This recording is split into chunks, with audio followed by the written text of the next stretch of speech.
गुरुदेव। जय गुरुदेव। जय गुरुदेव। प्यारा नाम रहेगा, तुम्हारा काम यही करेगा।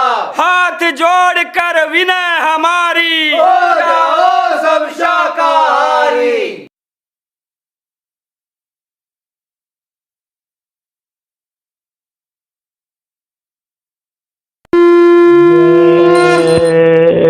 गुरुदेव। सतगुरु जय गुरुदेव जी, मोह बल एक तुम्हार, तुम बिन हित अपना नहीं, तन मन धन संसार।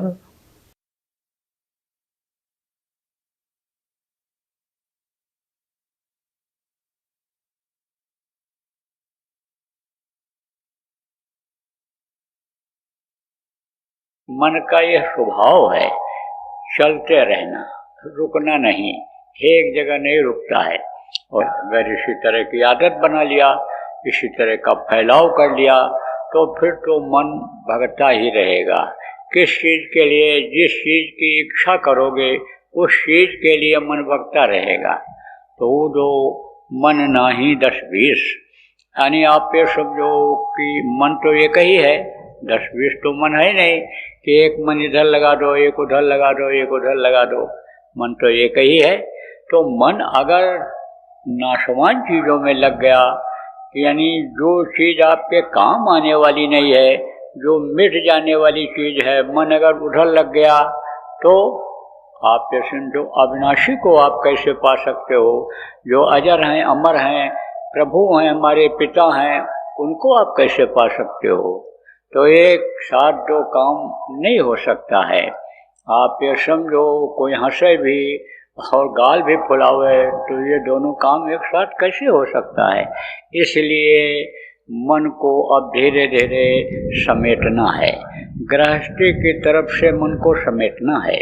लेकिन जब आपकी गृहस्थी है, बच्चे हैं, पत्नी है, पति हैं, माता पिता हैं, भाई बहन हैं, जब आपसे एक दूसरे से लोग जुड़े हुए हैं, तो आपका उनसे रिश्ता है, एक दूसरे के काम पीछे दिनों में आए हैं, भविष्य में भी आ सकते हैं, इस समय काम आ रहे हैं, तो उनके लिए आप लोगों का जो फर्ज बनता है उसको भी अदा कर लो।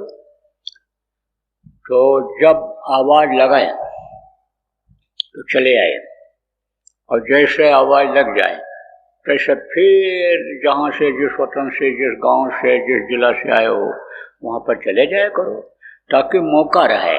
नहीं तो रोज रोज रोज रोज कहेंगे, रोज जाते हो, एक बार गए तो 15 दिन रुक गए, 10 दिन रुक गए, और फिर उसके बाद फिर कोई दूसरा कार्यक्रम आ गया। अभी गुरु महाराज दया रहेगी तो गुरु पूर्णिमा भी होगा, तो फिर गुरु पूर्णिमा के लिए फिर वो आने की तैयारी करोगे, तो शिकायत वाला काम कोई नहीं होना चाहिए। आप ये समझो प्रेमियों, लेना देना तो इसमें अदा होता है। यहाँ जब कार्यक्रमों में आदमी आते हैं तो कहाँ का ईंट, कहाँ का रोड़ा, भानमती ने कुनबा जोड़ा, ये एक कहावत है। कोई आंध्रा का, कोई तमिल का, कोई आपका आसाम का, कोई बंगाल का, कोई गुजरात का, कोई हरियाणा, कोई हिमाचल, कोई मध्य प्रदेश, राजस्थान, जगह जगह के लोग इसमें आए। अब आप ये समझो कि आपने जिसको रोटी खिला दिया, भंडारे में इंतजाम कर दिया, रहने की व्यवस्था आपने बना दी जिसके लिए, यानी आप ये समझो वहाँ बनाने जाओगे, आंध्रा में कौन जाएगा, असम में कौन जाएगा, नागालैंड कौन जाएगा, मेघालय कौन जाएगा, लेकिन आपने यहाँ बना दिया व्यवस्था।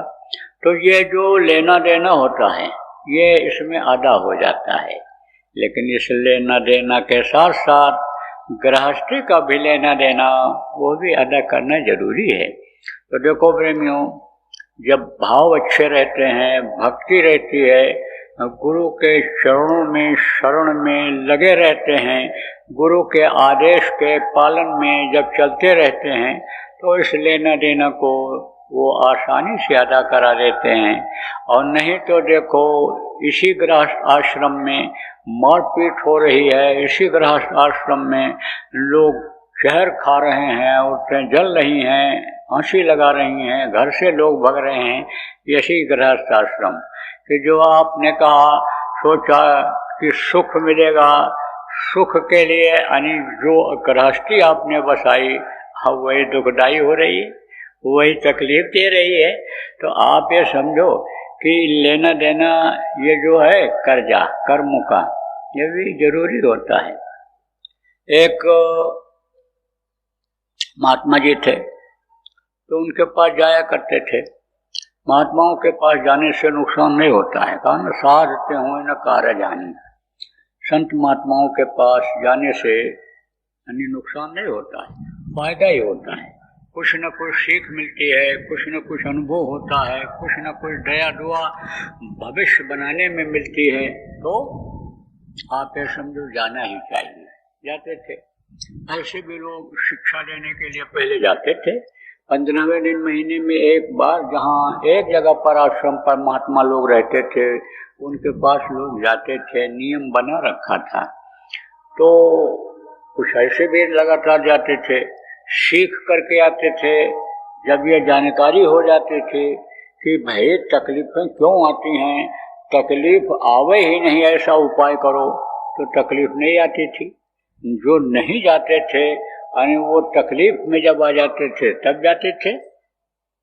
तो एक राजा था, वो भी गया महात्मा जी के पास, तो वहाँ पर सत्संग चल रहा था, बैठ गया। वो भी बैठा तो यानी कर्मों की बात चल रही थी, कर्मों का लेना देना यानी होता है, और कर्म कर्जा चुकाना पड़ता है।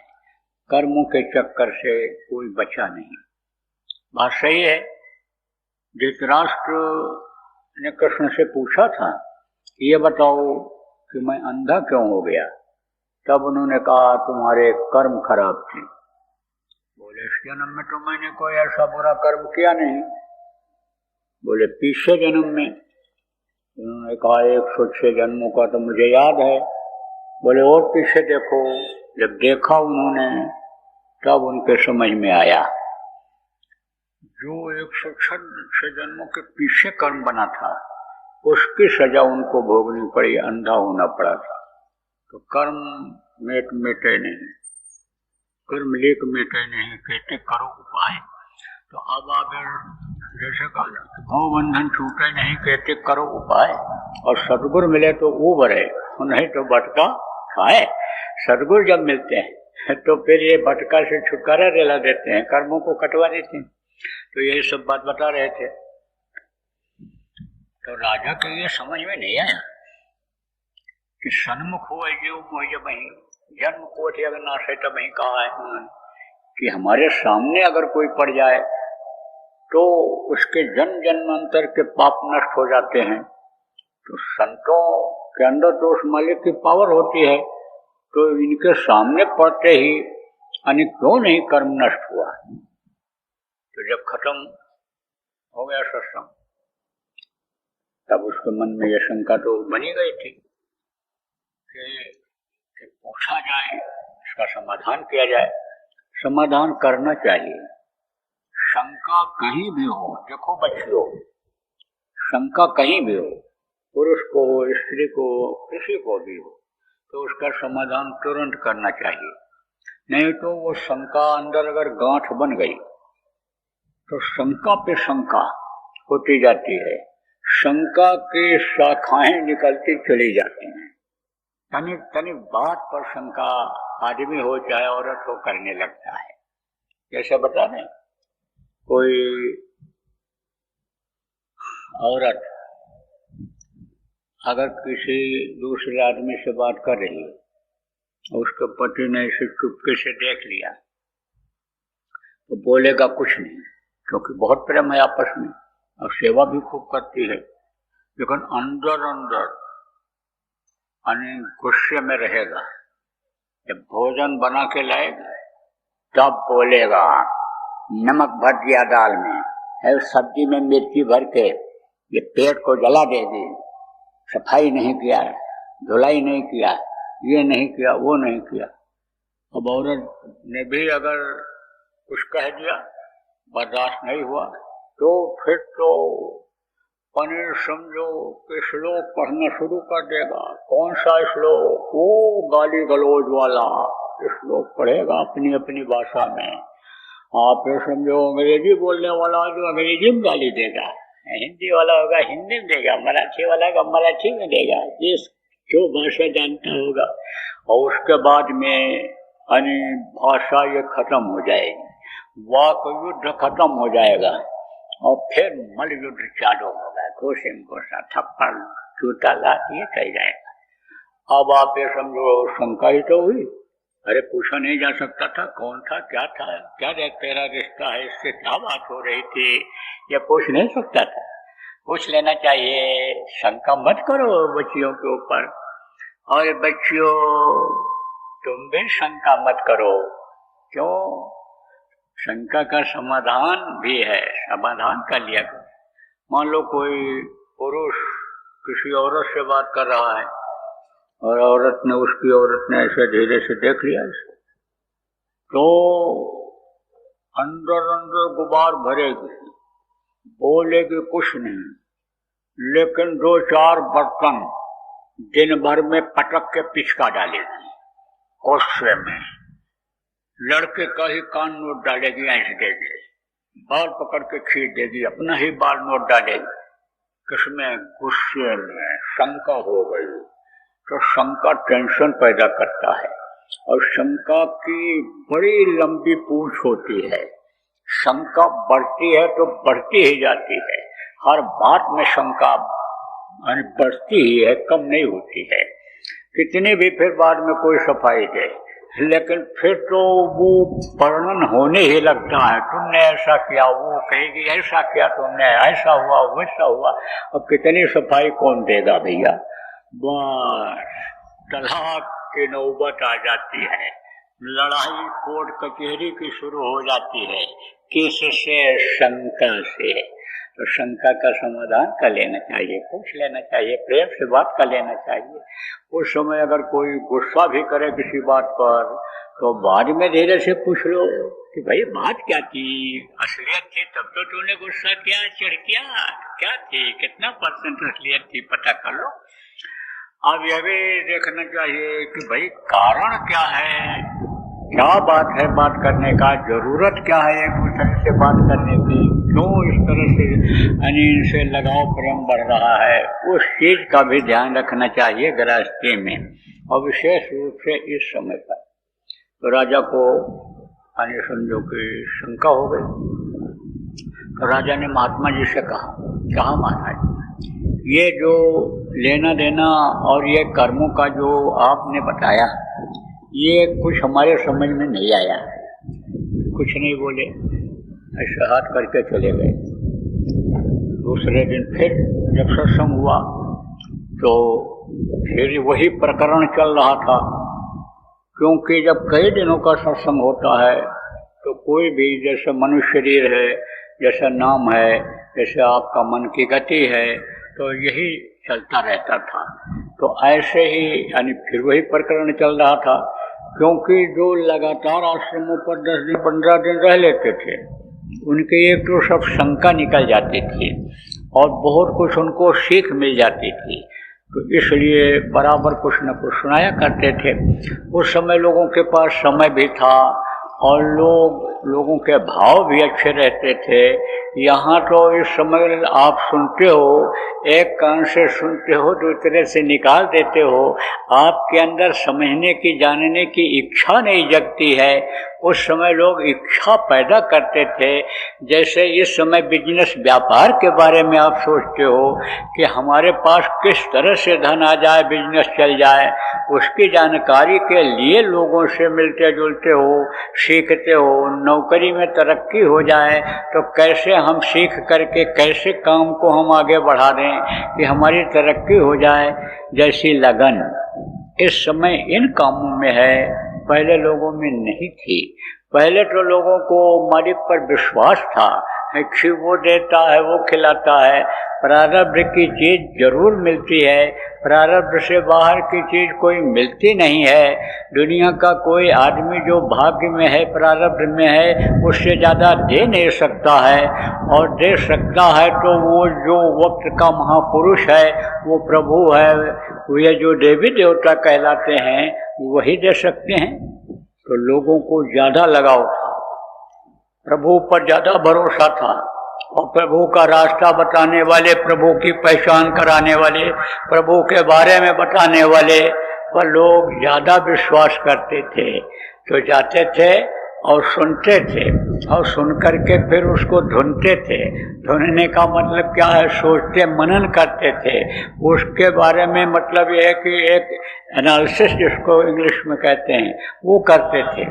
और उसके बाद में फिर यानी समझो पक्का होकर के आते थे वहाँ से। तो प्रकरण चल रहा था, प्रकरण यही चल रहा था लेने देने का। तो फिर वही बात आई, तो राजा के मन में फिर शंका हो गई कि भाई कुछ बोले नहीं महात्मा जी, तो या तो ये अधूरे हैं, या तो इनको जानकारी नहीं है, और अगर पूरे होते तो जवाब क्यों नहीं देते। तो फिर जब सत्संग से उतरे तो खड़ा हो गया राजा, कहा महाराज बता दीजिए कि आपके पास आने पर भी अगर हमारे कर्म नहीं कटे, आपके आने पर भी अगर लेना देना हमारा ना अदा हो, तो क्या मतलब है आपके पास आने का। ऐसा हाथ हिला दिया, चले गए कुटिया में। हर राजा ने सोचा भाई इसका कोई जवाब ये थोड़ो ऐसे हाथ हिला देना, जवाब ही नहीं दे रहे, क्या मतलब, बेकार है ये सब, थोथा है, झूठा है, सब दिखावा है, कुछ नहीं, चलो सुबह चले चलेंगे, अब नहीं रुकेंगे। यही सब सोचता रहा, क्या करें क्या न करें। आए थे कुछ सीखने के लिए, जानने के लिए, कुछ ज्ञान प्राप्त करने के लिए, खाली खाली लौट जाएं वो भी बात ठीक नहीं है। और यहाँ कुछ मिल नहीं रहा है, मिलने की उम्मीद नहीं है, तो क्या करें। देर रात से नींद आई तो देखा राजा ने सपना। क्या देखा कि हम गरीब घर में जन्म लिए हैं, और गरीबी में ही हमारा पालन पोषण हुआ, बड़े हुए, और शादी ब्याह भी हमारा गरीब घर में ही हुआ, और हमारे बच्चे हो गए, उनकी भी गरीबी दूर नहीं हुई, और उनकी शादी हुई, उनके भी बच्चे हो गए, तो भी गरीबी दूर नहीं हुई। उसी झोंपड़ी में रहना, चटनी रोटी खाना, यही पूरा जिंदगी रहा।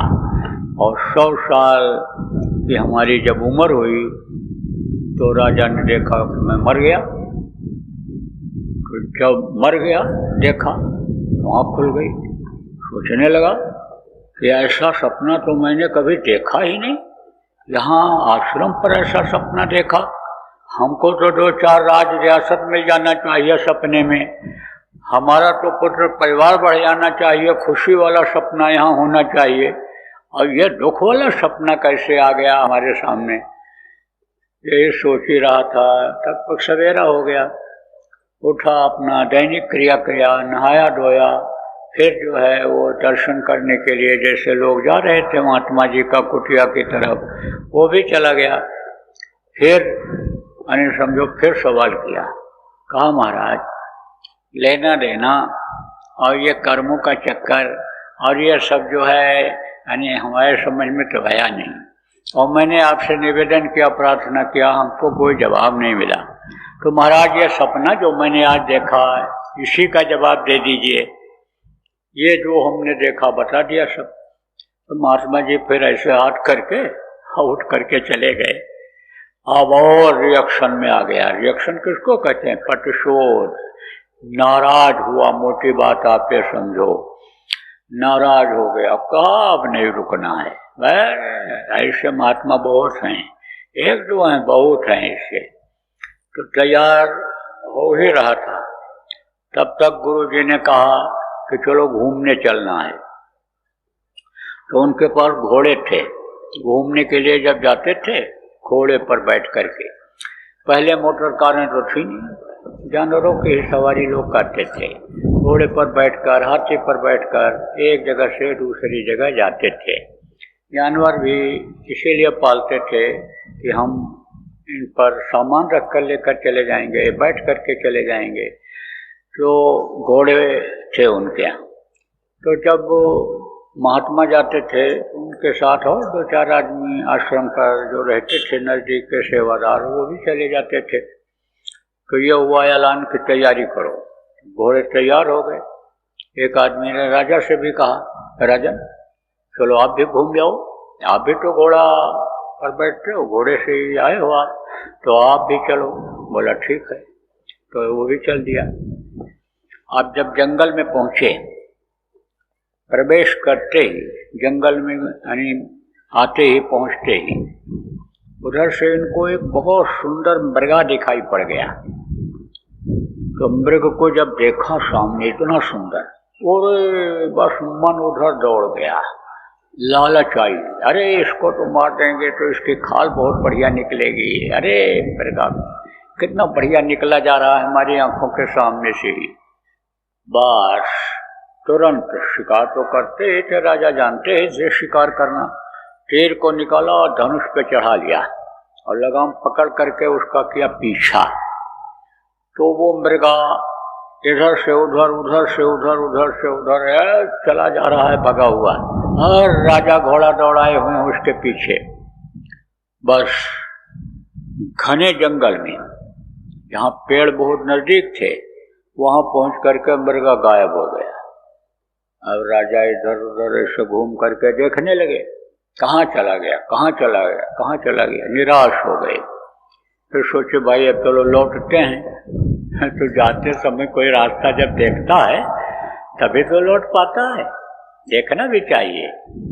क्या देखना चाहिए? जैसे किसी शहर में गए और एक ही तरह के मकान बने हैं और आपको कहीं जाना है, किसी गली में मुड़ना है, तो वहाँ पर देख लो गाड़ी खड़ी है, स्कूटर खड़ा है, आदमी हैं, वहाँ पर और कोई चीज़ रखा हुआ है जहाँ मुड़ना है, कोई ट्रांसफार्मर लगा है, कोई तार टूटा है, कोई लटक रहा है तार। इन चीज़ों को देखना चाहिए। बाजार में कोई बोर्ड लगा हुआ है तो किसका बोर्ड लगा है, दुकान का बोर्ड लगा है, बर्तन की दुकान है, मिठाई की है कि कपड़े की है, उसको देख लेना चाहिए। और जब उधर से लौटो तब देख लो, और अगर वो न मिले तो समझो लोगों से पूछ लो, भाई वो गली कौन सी है जो कपड़े की दुकान वाली है, तो आप फिर भटकोगे नहीं, बोलोगे नहीं। कुछ लोग अनजान जगह पर जाते हैं और पता वहाँ का नोट नहीं करते हैं, हम कहाँ ठहरे थे, अब निकल गए, भूल गए। अब जब भूल गए तो अब क्या पूछें, बड़ा चक्कर, खोजते खोजते दोपहर हो जाती है, बड़ी परेशानी। ऐसे रास्ता तो देखा ही नहीं और चला गया मृगा के पीछे। उस समय तो जुनून सवार था उसको कि मृगा का शिकार करना है। तो अब सोचा भाई जाएं तो किधर जाएं, यही सोच ही रहा था।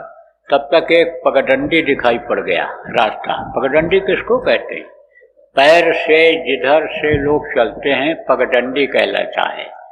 तो चाहे जानवर जाए पैर रखते हुए, चाहे आदमी जाए, तो घास घिस जाती है, और घास घिस जाती है तो वो अन्य घास से अन्य जमीन से अलग दिखती है, उसको पगडंडी कहते हैं। और पगडंडी जो होती है वो पगडंडी पहाड़ों पर, जंगलों में लोग अपने सुविधा अनुसार बना लेते हैं। पगडंडी सीधी नहीं होती है, टेढ़ी मेढ़ी होती है, क्योंकि जैसा रास्ता मिलता है लोगों को, यानी जिसमें अवरोध नहीं होता है, जिसमें रोक नहीं, रुकावट नहीं होती है, पत्थर की रुकावट और समझो लकड़ी की रुकावट, पेड़ों की रुकावट, झाड़ की रुकावट, यही सब रास्ते में होती है। तो जिसमें नहीं होती है यानी उधर से लोग जाते हैं तो पगडंडी रास्ता वो कहलाता है पंजी मार्ग। संतों ने भी कहा है कि ये जो सुरत शब्द योग साधना है, यह संत मत है, ये पंजी मार्ग है। पंजी मार्ग का मतलब यही होता है कि जैसे एक रोड यानी समझो आपके घर से यानी स्टेशन जाती हो और एक यानी गली गली से ऐसे सीधे चले जाओ तो 2 किलोमीटर 1 किलोमीटर कम हो जाता है। तो पंजी मार्ग दिखाई पड़ा। तो उसी पंजी मार्ग पर ऐसे चढ़ते चले गए पहाड़ी के ऊपर।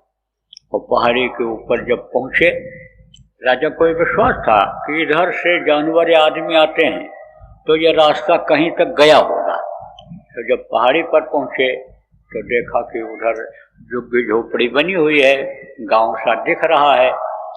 फिर देखा वहां जाने का रास्ता किधर से है, तो उधर का रास्ता देखा, उसी रास्ते से घूम घाम करके वहीं पहुंच गए। कहाँ पहुंच गए? जहाँ सपने में सोए थे, जहाँ सपने में रहे थे, जहाँ सपने में 100 साल बिताए थे, वहीं पहुंच गए। अब जब घर वालों ने देखा राजा को, ओ लड़के देखे, बोले बाबा आ गए, बाबा आ गए, बाबा आ गए, दादा आ गए, दादा। 2 दिन पहले उस घर का बुढ़ा मरा था और उसका संस्कार हुआ था। और जब राजा को देखा उसने तो कहा, अरे ये तो जिंदा हो गए, जिंदा हो गए, जिंदा हो गए। लड़के भी आए देखे, अरे बोले जिंदा हो गए। किसी जानकार ने कहा ये तो स्वर्ग से उतर करके आ गए, देखो कितना बढ़िया कपड़ा पहनते हैं। पंडित जी महाराज, विद्वान लोग जी महाराज कहते थे वहाँ के कपड़े बहुत अच्छे हैं, वहाँ तो बड़ा आराम है स्वर्ग में। पढ़ी हुई बात पढ़ करके उनको बताते रहते थे, उपदेश होता रहता था, लोग सुनते भी रहते थे। गरीब अमीर सब लोग जाते थे उपदेश सुनने के लिए। तो बहुत खुश, मोहल्ले वाले भी खुश, भाग करके आए तो कहे, अरे भाई बड़ी खुशी की बात है, ये तो आ गए, आ गए, आ गए। और लड़के कहें चलो घर में बैठो, बहुएं भी आ गई, चलो पिताजी, चलो दादाजी। बड़ा मुश्किल है राजा के लिए। बोले फंस गया आपको, अब 1 पर 2 लगे समझ लो भगवान लग गए, फिर तो ये छोड़ेंगे नहीं। अब ले जाएंगे वही चटनी रोटी खिलाएंगे, ये वही गुदड़ी जिस पर रात में सपने में सोए थे उसी पर लगता है ये सुलाएंगे। बड़े चक्कर में राजा बोले, भाई हम दादा बाबा नहीं है तुम्हारे। अरे कैसे नहीं हो, 2 दिन में भूल गए, अभी तक प्यार करते थे, अभी तक तो गोदी में बिठाते थे, खिलाते थे और पाला पोसा पैदा किया, कैसे नहीं हो हमारे पिताजी। बच्चे कहें पिताजी हो, बहुएं कहें ससुर जी हो, बड़ा मुश्किल। तो अब सोचा, अब याद किया, किसको याद किया? उन्हीं महात्मा जी को। महात्मा जी आप ही बताओ, आपके यहाँ आने से मैं फंस गया हूँ इधर, आप ही बचाओ। तब तक उधर से महात्मा जी उतर रहे थे। किधर? इसी तरफ पहाड़ी पर से उसी रास्ते से आते दिखाई पड़ गए। तो थोड़ा ढांढस बंधा, कहा चलो इसी में देख लेते हैं इनकी महिमा, इसी में इनकी ताकत, इसी में अकल इनकी देख लेते हैं कि हमको इस जंजाल से छुड़ाते कैसे हैं। तो जब महात्मा जी पहुंचे, बोले भाई बात क्या हो रही? तो घर वालों ने बताया, गांव वालों ने, ऐसी ऐसी बात है, 2 दिन पहले ये मरे थे और देखो ये जिंदा होकर आ गए। अरे बोले ये वो नहीं है, ये तो नाहरगढ़ का राजा है। राजा कहाँ से हो गए 2 दिन में? अरे ये हमारे दादा हैं, बाबा हैं, पड़ोसी हैं। अरे भाई ऐसे कैसे पड़ोसी हो जाएंगे? अरे महात्मा जी, महात्मा झूठ कहाँ बोलते हैं? महात्मा आप हो करके झूठ बोल रहे हो। जो चीज हमने आंखों से देखा, 2 दिन पहले अभी देखा, वो कैसे झूठा हो सकता है? आप इतना झूठ क्यों बोलते हो? आपका इसमें क्या स्वार्थ है कि आप जो है झूठा कह करके हमको इनसे छुड़ाना चाहते हो? तब उन्होंने कहा महात्मा जी ने, देखो भाई, एक शकल के 2 आदमी हो सकते हैं। आप जाओ और जहां उनको गाड़ करके दफना करके आए हो वहां पर देखो, और अगर उनकी लाश वहां है तो समझ लो कि ये दूसरे हैं, और लाश अगर नहीं है तो समझ लो कि ये वही हैं। अगर लाश नहीं है तो आप उनको दफना के चले आए और ये निकल के चले आए होंगे। हाँ ये बात सही है। उन्होंने समझाया, कहा भाई कितनी गहराई में गाड़े आप इनको, बताया। तो कहा कैसे निकल पाएंगे? सब तर्क वितर्क तो किया लेकिन विश्वास नहीं हुआ। तो कहा अच्छा जाओ खोद के देखो। जब खोद करके देखा तो लाश पड़ी हुई थी, अधसड़ी थी, अभी सड़ी भी नहीं थी। तब यह हुआ कि अच्छा अब इनको जाने दो। अब महात्मा जी आगे आगे बढ़ लिए और वो तो लगे गया पीछे। समझ गया कि बात है कुछ जरूर। कहा गया है कि जो केले के पात के पात पात में पात, जो संतों के बात के बात बात में बात, 12 वर्ष रहे हंस की टोली और तब समझे एक संत की बोली। बात सही है, जैसे केले के पत्ते में पत्ता होता है, पत्ता होता है, पत्ता ही होता है, पेड़ नहीं होता, केले का तना नहीं होता है। जैसे अन्य पेड़ों में तना होता है, ऐसे लकड़ी होती है, ऐसे उसमें नहीं होता है। पेड़ों में नीचे ठोस चीज होती है, फिर उसके बाद उसकी खाल होती है, फिर छाल होती है, और केले के पौधे में केवल पत्ता ही होता है। ऊपर का पत्ता पकड़ो, इसे खींच लो, दूसरा पत्ता मिलेगा, उसको पकड़ के खींच लो, इसे बस एकदम से। और संतों की बोली कौन समझता है? हंसों के बीच में जो रहता है। कौन हंस? ये जो जमीन पर घूमते ये हंस नहीं, ये जीवात्मा अभी समझो जब ये शरीर के अंदर है तो ये जीव है। जब ये सहस्रदल कमल में पहुंचती है शिव होती है, और जब मानसरोवर अंदर में है स्नान करती है तब यह हंस रूप हो जाती है।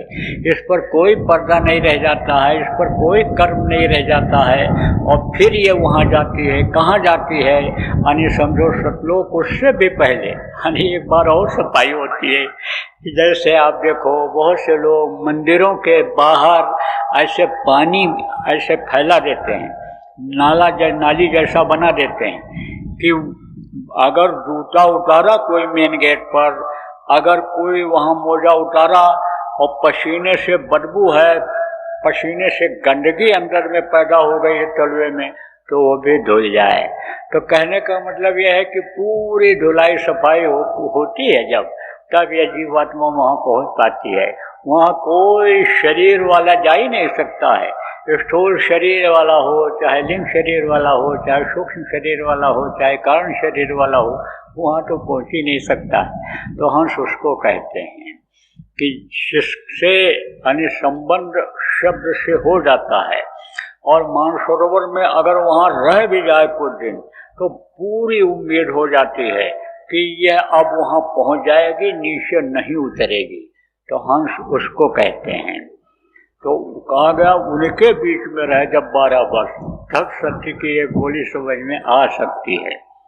तो अब अपना वो तो चल दिए, लेकिन लग गया है पीछे पीछे। गया जब आश्रम पर, कहा महाराज अब बर्दाश्त से हो गया बाहर, लेकिन मैं अब आपको समझ गया कि आप में कुछ शक्ति है, लेकिन हमारे शंका का समाधान अगर कर दो तो हम आपको पूरा ही संत मान लेंगे और आपके लिए हम नतमस्तक हो जाएंगे, आपके लिए हम शरणागत हो जाएंगे, और फिर हम आगे भी आपसे कुछ जानने समझने की इच्छा करेंगे कि जिससे हमारा यह जीवन और यह जीवन खत्म हो तो हमारा हमको आत्मिक सुख मिल जाए। आप लोगों के सुनाए अनुसार यानी यह जीवात्मा परमात्मा के पास पहुंचाने के लिए मनुष्य शरीर मिला है, ये वहां पहुंच जाए और हमारा मनुष्य शरीर पाना सार्थक हो जाए। तब उन्होंने कहा देखो राजा,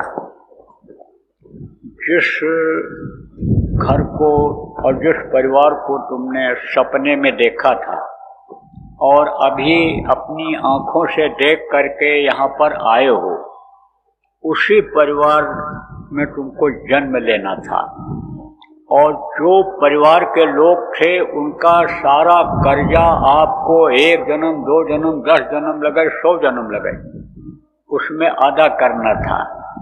लेकिन 1 घंटे के सपने में वो सब कर्म आपके कट गए, खत्म हो गया। तो महात्माओं के पास आने से यह लाभ मिलता है। अब बोलो आपका शंका का समाधान हुआ कि नहीं हुआ? तब राजा चरणों पर गिर पड़ा और कहा कि कर्म का अब हमारे समझ में आया कि कर्म किस तरह से यानी समझो कि काट देते हैं महात्मा लोग, और किस तरह से काटना चाहिए यह चीज हमारे समझ में आ गया। जय गुरुदेव। अभी आपने बाबा उमाकांत जी महाराज के सत्संग को सुना। बाबा जी अन्य किसी से चंदा न लेकर अपने प्रेमियों के सहयोग से देश विदेश में तमाम जनहित के काम करते हुए सभी तरह की तकलीफ़ों को दूर करने वह प्रभु के मिलने का उपाय बताते हैं। आप इस जीवन के इस बचे हुए समय में समय निकालकर बाबा जी से ज़रूर मिलिएगा। आपके सुझाव के लिए व्हाट्सएप नंबर 9575600700। जय गुरुदेव, जय गुरुदेव।